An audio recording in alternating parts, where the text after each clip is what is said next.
Assalamualaikum warahmatullahi wabarakatuh, sahabat cinta Islam Channel. Sebagai muslim, sudah selayaknya kita meneladani Rasulullah Shallallahu Alaihi Wasallam yang memiliki akhlak yang mulia. Karena orang yang berakhlak mulia, derajatnya sama dengan orang yang berpuasa dan mendirikan sholat malam. Hal ini sebagaimana Rasulullah Shallallahu Alaihi Wasallam bersabda, sesungguhnya orang yang berakhlak mulia sama derajatnya dengan orang yang berpuasa dan mendirikan sholat. Hadis riwayat Ahmad. Seorang muslim tidak akan dikatakan sempurna keimanannya sebelum ia berakhlak mulia. Ini juga yang menyebabkan tidaklah diutus Rasulullah Shallallahu Alaihi Wasallam ke muka bumi ini tidak lain dan tidak bukan adalah untuk menyempurnakan akhlak manusia. Hal ini sebagaimana termaktub dalam hadis dari Abu Hurairah radhiyallahu anhu. Rasulullah Shallallahu Alaihi Wasallam bersabda, sesungguhnya aku diutus hanya untuk menyempurnakan kesohihan akhlak. Hadis riwayat Al-Baihaqi.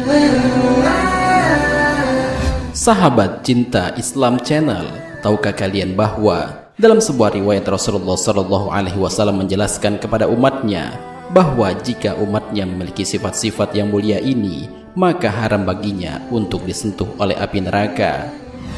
Lalu, apakah sifat-sifat yang mulia itu? Mau tahu jawabannya? Simak ulasannya dengan menonton video ini hingga akhir. Sebelum lanjut, bagi kalian yang belum subscribe, silahkan untuk menekan tombol subscribe terlebih dahulu. Aktifkan lonceng notifikasinya.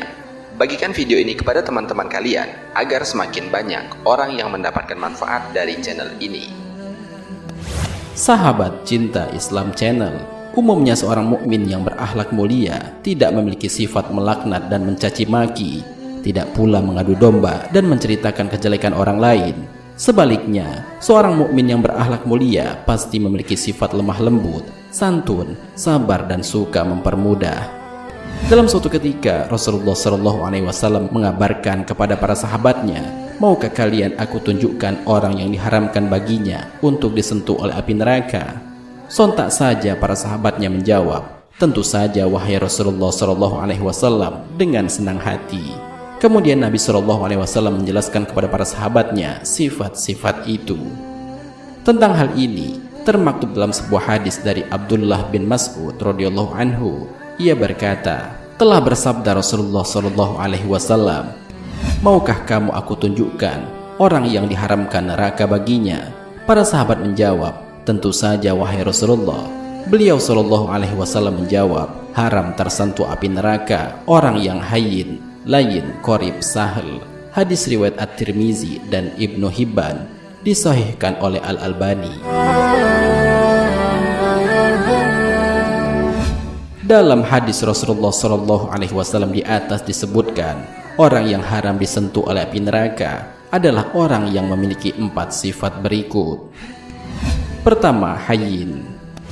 Yang dimaksud dengan hayyin adalah orang yang memiliki ketenangan dan keteduhan lahir dan batin, tidak labil dan gampang marah, penuh pertimbangan, tidak mudah memaki, melaknat serta teduh jiwanya. Hal ini sesuai dengan hadis Rasulullah Shallallahu Alaihi Wasallam dari Abu Hurairah radhiyallahu anhu. Ia berkata, ada seorang laki-laki yang meminta wasiat kepada Nabi Shallallahu Alaihi Wasallam. Wasiatilah saya. Beliau bersabda, janganlah kamu marah. Lelaki itu mengulanginya lagi, tetapi beliau tetap menjawab, janganlah kamu marah. Hadis riwayat Bukhari. Kedua, layin. Layin itu adalah orang yang lembut dan penuh kasih sayang, baik dalam bentuk tutur kata atau pada perbuatannya, dan juga selalu menginginkan kebaikan untuk sesama manusia. Rasulullah Shallallahu Alaihi Wasallam memberikan teladan kepada kaum muslimin untuk senantiasa bersikap lemah lembut dan santun kepada orang lain, karena sifat ini termasuk salah satu tanda orang yang berakhlak mulia atau berbudi pekerti yang baik. Hal ini sesuai dengan hadis Rasulullah Shallallahu Alaihi Wasallam dari Abdullah bin Amr bin As radhiyallahu anhu. Ia berkata, Rasulullah Shallallahu Alaihi Wasallam itu bukan seorang yang kotor, baik kata-katanya ataupun tindakannya, dan tidak pula seseorang yang bersengaja hendak berbuat kekotoran, baik kata-katanya ataupun tindakannya. Beliau Shallallahu Alaihi Wasallam bersabda, Sesungguhnya termasuk dalam golongan orang-orang yang terpilih di antara engkau semua adalah orang yang terbaik budi pekertinya. Hadis riwayat muttafaqun alaih. Ketiga, Qorib. Qoribin atau Qorib adalah orang yang mudah untuk diajak berteman. Ia suka menyambung silaturahmi, mudah akrab dengan semua orang, ramah diajak bicara, menyenangkan bagi orang yang mengajak bicara. Biasanya ia murah senyum. Jika ia bertemu dengan saudara sesama muslimnya, wajahnya berseri-seri dan enak dipandang. Suka menebarkan salam baik kepada orang yang ia kenal atau pada orang yang belum ia kenal. Qorib ini juga berarti orang yang banyak temannya karena kehadirannya selalu dinanti dan ketidakhadirannya selalu dicari. Itu semua karena Qorib adalah orang yang senantiasa mengutamakan kebersamaan, kekeluargaan, keutuhan, persatuan dan kesatuan, tidak menginginkan perpecahan, pertengkaran dan permusuhan.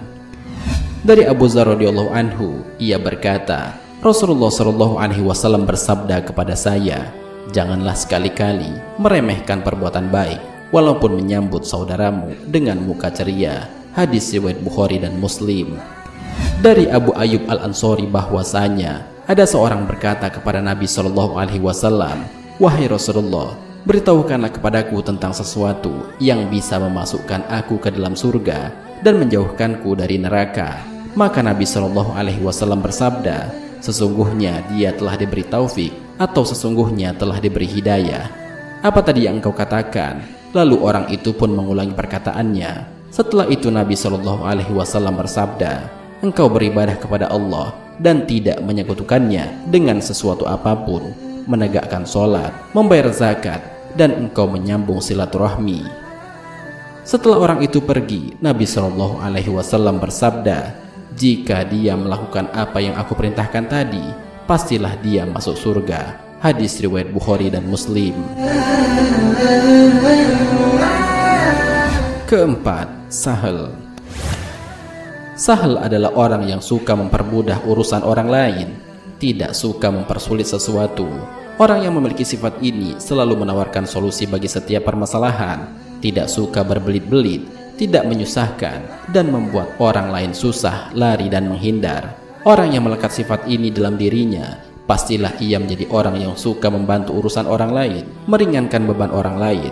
Dia akan senang dan bahagia jika bisa memudahkan urusan orang lain dan meringankan beban orang lain. Dari Anas radhiyallahu anhu, Rasulullah shallallahu alaihi wasallam bersabda, permudahlah, jangan kalian mempersulit. Gembirakanlah, jangan kalian menakut-nakuti. Hadis riwayat Muslim. Dari Abu Hurairah radhiyallahu anhu, Nabi shallallahu alaihi wasallam bersabda, barang siapa yang melepaskan satu kesusahan seorang mukmin, pasti Allah akan melepaskan darinya satu kesusahan pada hari kiamat. Barang siapa yang menjadikan mudah urusan orang lain, pasti Allah akan memudahkannya di dunia dan di akhirat. Barang siapa yang menutup aib seorang muslim, pasti Allah akan menutupi aibnya baik di dunia dan di akhirat. Allah senantiasa menolong hambanya selama hambanya itu suka menolong saudaranya. Hadis riwayat Muslim. Sahabat Cinta Islam Channel, demikianlah penjelasan mengenai keempat sifat yang dapat menyebabkan orang yang memilikinya akan menjadikannya haram tersentuh oleh api neraka. Semoga kita menjadi orang-orang yang memiliki sifat-sifat itu. Semoga dengan adanya video ini dapat menjadi bahan motivasi bagi kita untuk dapat meningkatkan keimanan dan ketakwaan kita kepada Allah Subhanahu wa Ta'ala, sehingga semakin banyak orang-orang yang akan melakukan amal kebaikan sebagai bekal hidup di alam akhirat. Amin ya rabbal alamin. Wallahu a'lam bisawab. Jika terdapat kesalahan dalam penyampaian ini, admin mohon maaf dan itu merupakan kesalahan dari admin sendiri. Jika ada benarnya, itu adalah dari Allah Subhanahu wa Ta'ala. Semoga bermanfaat. Wassalamualaikum warahmatullahi wabarakatuh.